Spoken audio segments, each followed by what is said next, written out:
Hello class, आज video हम बात करेंगे क्लास 10 के चैप्टर प्रॉपर्टी के बारे में कि प्रॉपर्टी में क्या क्या चीज़ें हैं। इससे पहले हमें पता होना चाहिए कि भाई प्रॉपर्टी होता क्या, ऐसे कॉन्सेप्ट को क्लियर होना चाहिए। अगर आपका इसका कॉन्सेप्ट क्लियर है तो इसके बेसिस में जितने भी न्यूमेरिकल होंगे वो आपको क्लियर हो जाएंगे या सॉल्व हो जाएंगे। आप समझ पाएंगे कि वो क्वेश्चन कह क्या रहा है। इसके लिए सबसे पहले इसके कॉन्सेप्ट को समझना जरूरी है। अब इसके कॉन्सेप्ट में अगर देखा जाए तो जो प्रॉपर्टी होती है वो होता क्या है, इसे हम चांस बोलते हैं। एक तरह से क्या बोलते हैं, चांस। मतलब कोई चीज़ होगी कि नहीं होगी, इसके चांसेस जो होते हैं ना उसे हम प्रॉपर्टी बोलते हैं। अब प्रॉपर्टी में दो नाम जरूर आते हैं, एक आता है हमारा आउटकम और दूसरा होता है इवेंट। पहला आता है आउटकम और दूसरा होता है इवेंट। अब आउटकम क्या होता है, इवेंट क्या होता है, तो अगर आप आउटकम को नोटिस करें तो आउटकम जो होता है ना वो डिफाइन करता है कि भाई किसी चीज़ में क्या क्या चीज़ें होंगी। अब जैसे मान लो आपने कोई भी एक इवेंट पर्टिकुलर उठा लिया या कोई भी चीज़ आपने एक उठा ली, जैसे कि आपने उठाया क्या, डाइस। अब डाइस में अगर उसको फेंकेंगे तो उसमें 6 नंबर होंगे, 1 2 3 4 5 6। कितने नंबर होंगे, 1 2 3 4 5 6, यही नंबर होंगे ना। अब इसी नंबर को हम क्या बोलते हैं, आउटकम, क्योंकि इससे बाहर की बात नहीं की जाएगी प्रॉपर्टी में।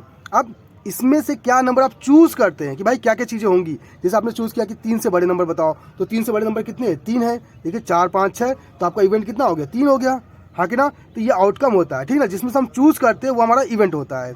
अब इसके अलावा अगर हम एक और एग्जांपल लेते हैं, जैसे हमने क्या लिया, हमने एक बाइक एग्जांपल में लिया कि हमारे पास बाइक है, हम बाइक स्टार्ट करने जा रहे हैं, तो बाइक स्टार्ट होगी या नहीं होगी, दो ही तो कंडीशन बनेगी। उन्हीं दो कंडीशन में से आप जो चूज़ करते हैं या जो चीज़ होती है वो आपका क्या होता है, इवेंट। अब दो चीज़ें आपकी क्या हो गई, वो दो चीज़ें आपकी होंगी आउटकम, या तो गाड़ी स्टार्ट होगी या नहीं होगी, तो वो आपका होगा आउटकम। लेकिन इवेंट क्या होगा, अगर वो स्टार्ट हो जाती है तो एक इवेंट आ गया, अगर नहीं स्टार्ट होता है तो दूसरा इवेंट आ जाएगा, ठीक। तो इस तरह से हम आउटकम और इवेंट को डिफाइन कर सकते हैं। अब इसी आउटकम और इवेंट के रेशियो को हम क्या बोलते हैं, प्रॉपर्टी बोलते हैं। तो प्रॉपर्टी हमारा एक तरह से क्या होता है, ये होता है इवेंट अपॉन में आउटकम, और इसके बेसिस पे सारे सवाल हमारे होते हैं। सारे सवाल इसी के बेसिस पे होंगे कि इवेंट अपॉन में आउटकम, वही आपका क्या होगा, प्रॉपर्टी होगा। अब प्रॉपर्टी की जो वैल्यू होती है ना वो कहाँ से कहाँ तक जा सकती है, तो आपको पता होना चाहिए जो प्रॉपर्टी होती है ना वो हमेशा 0 से बड़ी होती है या फिर बराबर होती है। 0 से बड़ी होगी या फिर बराबर, या फिर वो छोटी होगी 1 से या फिर बराबर होगी, तो ये हमारी प्रॉपर्टी होगी। अगर प्रॉपर्टी ऐसा केस शो करिएगा, मतलब कोई आपका प्रॉपर्टी निकली हुई है उसकी वैल्यू कितनी है, 3 है, तो प्रॉपर्टी कभी भी 3 नहीं होगी, याद रखिएगा, वो हमेशा 1 से छोटी होगी या फिर 1 के बराबर होगी। अगर प्रॉपर्टी आपका माइनस में आता है, देखिए 0 है ना, 0 के उधर साइड माइनस होगा, अगर माइनस आता है तो वो भी आपकी प्रॉपर्टी नहीं होगी। रीज़न क्या नहीं होने का, क्योंकि कंडीशन क्या बोला है कि 0 से बड़ी हो, और 0 से बड़ी क्या होगा, अगर देखा जाए तो 0.5 0.2 0.3 इस तरह की वैल्यू ये आपकी प्रॉपर्टी होंगी। इतना क्लियर, तो ये फॉर्म आपको याद रखना पड़ेगा। इसके बेसिस पे काफ़ी क्वेश्चन पूछे जाते हैं कि भाई ऑब्जेक्ट ऑप्शन में आ जाता है कि कौन सी कंडीशन हमारी सही है। इतना क्लियर, तो ये हमारी प्रॉपर्टी का केस बन गया। इसके अलावा देखा जाए तो 0 और 1 को बोलते हैं क्या है। अब 1 जो हमारा होता है ना उससे हम बोलते हैं श्योर इवेंट, श्योर इवेंट बोलेंगे, या फिर सर्टन इवेंट भी बोल सकते हैं, सर्टन इवेंट बोल सकते हैं। 1 0 आपका क्या होता है, ये होता है हमारा इम्पॉसिबल इवेंट, इम्पॉसिबल इवेंट होता है। अब श्योर इवेंट क्या होता है, तो श्योर इवेंट मतलब कि आप इमेजिन कीजिए आपके पास एक बॉक्स रखा हुआ है, ठीक, इस बॉक्स के अंदर सारी नीली गेंदें, सारी नीली गेंदें। अब उस नीली गेंद में सबसे बोला जाए कि नीली गेंद आने की प्रॉपर्टी बताइए, तो आप जितनी बार भी हाथ डालेंगे, जितनी बार भी निकालेंगे, आपको नीली गेंद ही मिलेगी। तो इसका मतलब वो पक्का है आपका कि भाई नीली गेंद ही आएगी हर बार, तो वो आपका होता है श्योर इवेंट। वहीं अगर बात करेंगे इम्पॉसिबल इवेंट की, अब इसी अगर रेड बॉल में से आपसे पूछ लिया जाए कि ग्रीन बॉल निकाल के दिखाइए, तो क्या आप ग्रीन बॉल निकाल सकते हैं, नहीं निकाल सकते हैं। इसका मतलब वहाँ पे इम्पॉसिबल इवेंट आएगा, वहाँ पे हमारी इवेंट की वैल्यू क्या हो जाती है, 0 हो जाती है, और यहाँ इवेंट की वैल्यू इक्वल हो जाती है आउटकम के। यहाँ याद रखिएगा, इस वाले केस में इवेंट इक्वल टू हो जाता है आउटकम के, ठीक, और यहाँ पे इवेंट हमारा क्या होता है, 0 हो जाता है, तभी हमारा केस बनता है। इतना क्लियर, ये हमारी कुछ चीज़ें हो गई। इसके अलावा देखा जाए तो इसमें क्या क्या चीज़ें और भी होंगी, जैसे कि कौन प्रॉपर्टी होगा कौन नहीं होगा, तो ये भी चीज़ पता होना चाहिए। इसके लिए एक रूल और आता है कि अगर आपका याद रखिएगा, अगर आपका न्यूमरेटर और डिनोमिनेटर, दो केस दिया कि अगर आपका डिनोमिनेटर किसी केस में बड़ा हो जाए न्यूमरेटर से, न्यूमरेटर बड़ा हो जाएगा न्यूमरेटर से, तो उस केस पे ये आपकी क्या होगी, प्रॉपर्टी शो करेगा। लेकिन वहीं पे अगर न्यूमरेटर बड़ा हो जाए डिनोमिनेटर से, न्यूमरेटर बड़ा हो जाए डिनोमिनेटर से, तो इस केस में ये प्रॉपर्टी नहीं बनेगा। इस केस में प्रॉपर्टी बनेगा, मतलब नीचे की वैल्यू आपकी बड़ी होनी चाहिए और ऊपर की वैल्यू क्या होनी चाहिए, छोटी, तो प्रॉपर्टी बनेगा। लेकिन वहीं अगर छोटी नीचे की वैल्यू जो है हमारी, वो हमारी क्या हो जाए, छोटी हो जाए, और ऊपर की वैल्यू क्या हो जाए, बड़ी हो जाए, तो वो प्रॉपर्टी शो नहीं करेगा। प्रॉपर्टी कभी माइनस में नहीं होगा, याद रखिएगा, इतना ठीक। तो इस तरह से हम बता सकते हैं भाई कौन प्रॉपर्टी होगा कौन नहीं होगा।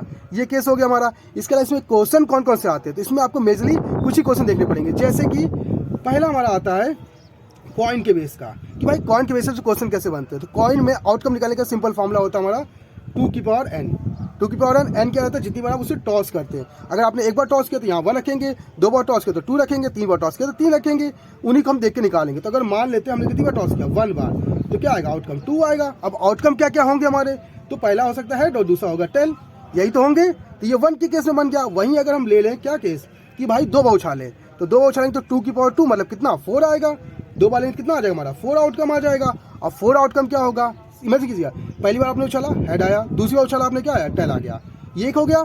दूसरा आपने क्या किया, पहली बार उछाला हेड आया और दूसरी बार उछाला तो क्या आ गया, हेड आ गया। फिर नेक्स्ट बार आपने पहली बार उछाला क्या आया, टेल आया, फिर दूसरी बार क्या आ गया, हेड आ गया, उसके बाद क्या आ गया, टेल टेल आ गया। तो इस तरह से आप देख सकते हैं कि आपके 4 आउटकम बन जाएंगे। अब इसी में से वो पूछ सकता है कि भाई सिर्फ हेड आने की प्रोबेबिलिटी बताइए, तो सिर्फ हेड मतलब इवेंट कितना एक ही है तो 1/4 हो गया। आपसे पूछ ले कि हेड आने की प्रोबेबिलिटी बताइए, तो 1 2 3 बार है ना, तो 3/4 हो गया। इस तरह से आप इसका आंसर निकाल सकते हैं। उसके बाद इसमें बात करते हैं थर्ड बार, जब तीसरी बार जो उछालते हैं, तो तीसरी बार वाला जो होगा ना ये लॉन्ग में आता है। तो तीसरी बार अगर उछालेंगे तो यहाँ 3 रखेंगे तो कितना आएगा, 8 आएगा। अब 8 कौन कौन से होंगे तो वो भी आपको पता होना चाहिए। तो इसके लिए पहली बार उछाला तो हेड आया, दूसरा उछाला तब भी हेड आ गया, तीसरा उछाला तब भी क्या आ गया, हेड आ गया। फिर हेड हेड टेल आ गया आपका, फिर उसके बाद क्या आ गया, हेड टेल टेल आ गया, फिर टेल टेल टेल आ गया, फिर आपका क्या आ गया, टेल टेल हेड आ गया, फिर टेल हेड हेड आ गया। इतना क्लियर, देखिए 1 2 3 4 5 6 बन के 2 बचे ना, तो हेड और टेल हेड टेल, ये आपके आउटकम बन गए सारे। तो इस तरह से पता निकाल सकते हैं कि भाई क्या होगा। तो इनमें से आप क्वेश्चन पूछ सकते हैं कि भाई सिर्फ हेड आने की बताइए, 2 बार हेड आने की प्रोबेबिलिटी बताइए, तो उसमें से आप निकाल सकते हैं। बस इवेंट आपको पता होना चाहिए। इतना क्लियर, ये हमारा हो गया कॉइन के बेसिस पे न्यूमेरिकल। उसके बाद नेक्स्ट जो आता है ना वो आता है डाइस के बेस पे, कि भाई डाइस में अगर देखा जाए तो पता है कि 6 नंबर होंगे, तो यहाँ पे आउटकम निकालने का फॉर्मूला होगा 6 की पावर n। अब n की वैल्यू आप 1 रखेंगे तो 6 आएगा, n की वैल्यू 2 रखेंगे तो 36 आएगा, 3 रखेंगे तो 16 आएगा। इस तरह सब निकाल सकते हैं। तो इसके अगर देखा जाए तो 2 ही केस हमारे बनते हैं, एक बार n की वैल्यू जब 1 ली जाती है और एक बार n की वैल्यू जब 2 ली जाती है। जब 1 लेते हैं तो यहाँ कितना आता है, 6 आएगा, यहाँ 2 लेंगे तो कितना आएगा, 36। अब 1 का आउटकम हमें पता है कि 1 2 3 4 5 6 यही मिलेगा।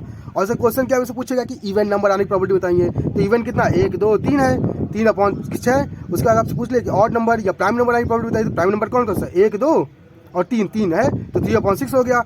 या फिर 1 से बड़े नंबर आने की या 6 से छोटे नंबर आने की, इसे ही प्रोबेबिलिटी पूछेगा। तो उसके लिए सिंपल क्वेश्चन ऐसे बनते हैं, या फिर प्लस करने पे 4 आ जाए तो उसकी प्रोबेबिलिटी बताइए। तो इस तरह से क्वेश्चन बनेंगे इसके, और कुछ नहीं।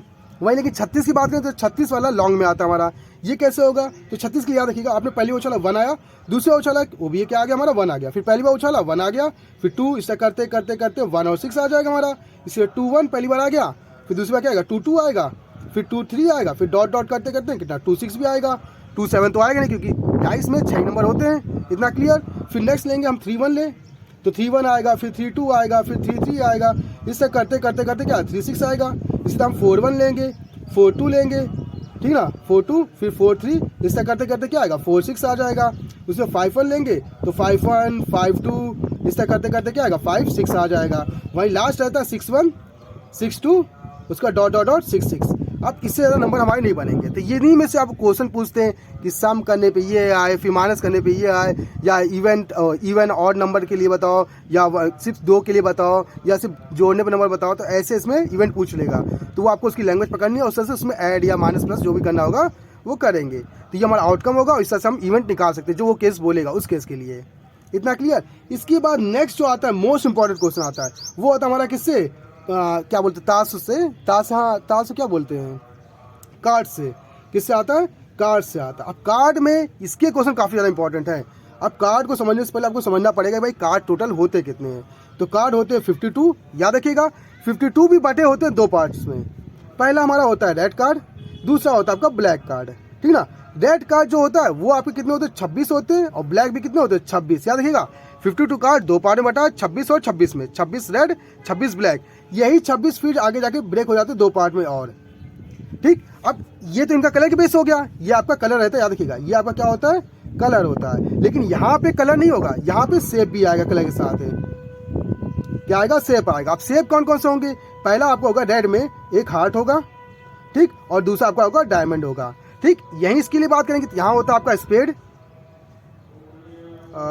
चिड़ी जिसे बोलते हैं, ठीक ना, और आपका स्पेड हो गया, और क्लब होगा लास्ट में, क्या होगा, क्लब होगा। क्लब कुछ ऐसा दिखता है, हाँ ऐसा कुछ दिखता है, ये आपका क्लब हो गया। अभी 26 भी ना बराबर पार्ट में बटा होता है, मतलब आप कह सकते हैं ये 13 होगा, ये भी कितना होगा आपका 13 होगा। इसी तरह ब्लैक भी कितना होगा, ये 13 होगा स्पेड, और क्लब भी कितना होगा आपका 13 होगा। तो इस तरह से आपका डिफाइंड होगा। ठीक, अब इसके बाद इसमें और क्या चीज़ें होती हैं, इसके अलावा इसमें जो कार्ड होते हैं ना, कार्ड के नंबर्स के बेसिस होता है, जिसमें पहला कार्ड होता है इक्का का, दूसरा होता है आपका किंग का, फिर क्वीन, फिर जैक, फिर 10, 9, 8, 7, 6, 5, 4, 3, 2, यहाँ पे कार्ड होते हैं। अब इक्के में एक कार्ड इसका, एक कार्ड इसका, एक कार्ड इसका, एक कार्ड इसका, किंग में एक कार्ड इसका, एक कार्ड इसका, एक कार्ड इसका, एक कार्ड इसका, क्वीन में भी इनमें से मतलब इनका एक एक कार्ड इसमें रहता है। मतलब आप कह सकते हैं 2 आपके पास इसमें रेड होता है और 2 क्या होता है आपके पास ब्लैक, इसमें भी 2 रेड 2 ब्लैक, इसमें भी 2 रेड 2 ब्लैक, 2 रेड 2 ब्लैक, इस तरह से इनका सीक्वेंस बनता है और इतने कार्ड होंगे। इतना क्लियर। अब इसमें भी आपको पता होना चाहिए किंग क्वीन जैक इनके चेहरे दिखते हैं, इनके क्या दिखते हैं, चेहरे। इसी वजह से इन्हें बोलते हैं क्या, फेस कार्ड बोलते हैं। क्या बोलते हैं, फेस कार्ड। इतना क्या रखिएगा, ये हमारे होते हैं क्या, फेस कार्ड। अब फेस कार्ड टोटल कितने होंगे, 4 4 4, मतलब कितना 12, या देखिएगा फेस कार्ड टोटल 12 होगा। इक्का कितने होंगे, 4 होंगे, उसका 10 9 ये नंबर्स में आ जाते हैं हमारे। इतना क्लियर। तो इस तरह से इसके बनते हैं। अब इससे क्वेश्चन कैसे बनते हैं, अब इससे पूछ लेगा कि रेड कार्ड आने की प्रॉपर्टी बताइए। तो रेड कार्ड टोटल कितने, 26, 26/52। आपसे पूछ लेगा रेड में डायमंड आने की प्रॉपर्टी बताइए। तो रेड में डायमंड कितना, 13, तो 13/52। अब आपसे पूछ ले कि भाई फेस कार्ड आने की प्रॉपर्टी बताइए। तो फेस कार्ड कितने, 1 2 3 मतलब 12 है, 4 4 4, तो 12/52। आपसे पूछेगा फेस कार्ड में रेड आने की प्रॉपर्टी बताइए। तो फेस कार्ड में इसमें भी 2 रेड, इसमें भी 2 रेड, इसमें भी 2 रेड, 2 2 2 मतलब कितना अच्छा है, 6/52। उसी में आपसे पूछ ले कि एस में सिर्फ क्या आने की प्रॉपर्टी, स्पेड आने की प्रॉपर्टी। तो स्पेड कितना हमारा 1 है ना, तो 1/52। इस तरह से इसमें क्वेश्चन बनते हैं, ज़्यादा कुछ नहीं। इतना क्लियर। इसके अलावा इसमें कुछ क्वेश्चन और बनते हैं कि एक लास्ट टाइप का है कि एक आपको बना रहता है डाइस वाला, कुछ भी बना रहता है फिगर सर्कल टाइप का, उसमें नंबर लिखे होते हैं 12, 1 2 3 4 5 6 7 8 9 10 11, ऐसे नंबर लिखे होते हैं। अब एक बंदा लेता है, एक एरो लेता है, उसको फेंक के मारता है। जब मारेगा तो पूछता है कि भाई 2 पे आने की प्रॉपर्टी बताओ, कि 3 पे आने की प्रॉपर्टी बताओ। तो कितने पार्ट हैं इसके, आउटकम कितने टोटल, देखिए 12 है ना, तो 12 तो नीचे रहेगा। अब वो जो पूछ ले वो आपका इवेंट है कि भाई वहाँ क्या क्या रखना है। इतना क्लियर। इसके लिए एक और क्वेश्चन आता है, बैग वाला क्वेश्चन आता है कि इसने कहा कि 2 बैग है, एक बैग में लाल गेंदे हैं 3, ठीक ना, और एक बैग में काली गेंदे हैं 3। ठीक, अब इनको मिक्स करेंगे तो एक बॉक्स बनेगा जिसमें टोटल 6 गेंदे हो जाएंगी। तो आपका आउटकम कितना हुआ, 6, क्योंकि इसी 6 बॉक्स में से आप निकालेंगे ना, तो ये आपका आउटकम हो गया, और जो आप निकालेंगे वो आपका इवेंट हो जाएगा। इस तरह से आप आउटकम और इवेंट को डिफाइन कर सकते हैं, और इसके सारे क्वेश्चन सिर्फ इसी बेसिस पे हैं। इसके अलावा इसमें एक और कॉन्सेप्ट आता है कॉम्प्लीमेंट का। कॉम्प्लीमेंट क्या होता है, याद रखिएगा कि आपके पास एक इवेंट होगा, भाई इसके होने की है तो इसके ना होने की प्रॉपर्टी भी पूछेगा ना, तो होने और ना होने की प्रॉपर्टी उनका सम हमेशा होगा 1। याद रखिएगा, एक इवेंट है जब उसका आपका हो रहा है, और एक इवेंट है आपका जो नहीं हो रहा है, तो दोनों का जो सम होगा, दोनों का जो सम होगा वो क्या होगा, आपका 1 होगा। PE और PE, ठीक ना, ये बार लगा हुआ, इसका मतलब क्या कि ये हो रहा है, ये एक वो इवेंट है जो होगा, और एक ये इवेंट है जो नहीं होगा। कैसे नहीं होगा, क्योंकि प्लस का उधर गया तो माइनस का, इसका मतलब वो नहीं होगा। इतना क्लियर। तो इस तरह से इस फॉर्म को हम बोलते हैं क्या, पूरे फॉर्म को, इस पूरे को कॉम्प्लीमेंट्री बोलते हैं, और सिर्फ इस पार्ट को हम क्या बोलते हैं, कॉम्प्लीमेंट बोलते हैं। यानी क्या, कोई भी इवेंट होगा, अब जितने भी प्रॉपर्टी है, जितनी प्रॉपर्टी को आप जोड़ेंगे, जोड़ते जाएंगे, सबका आंसर हमेशा 1 आएगा। 1 से बड़ा कोई नहीं होगा। रूल याद रखिएगा। इतना क्लियर। तो इस तरह देखा जाए इस पूरे में चैप्टर में बस इतना ही सब कुछ है। अगर आपको ये वीडियो अच्छी लगी, इन्फॉर्मेटिव लगी, तो आप हमारे चैनल को सब्सक्राइब कर सकते हैं। अगर आपके पास मैथ से रिलेटेड कोई प्रॉब्लम है तो आप हमारी वीडियो में कमेंट करके हमें बता दीजिएगा, उसका सोल्यूशन हम आपको बता देंगे। तो आज की क्लास के लिए धन्यवाद।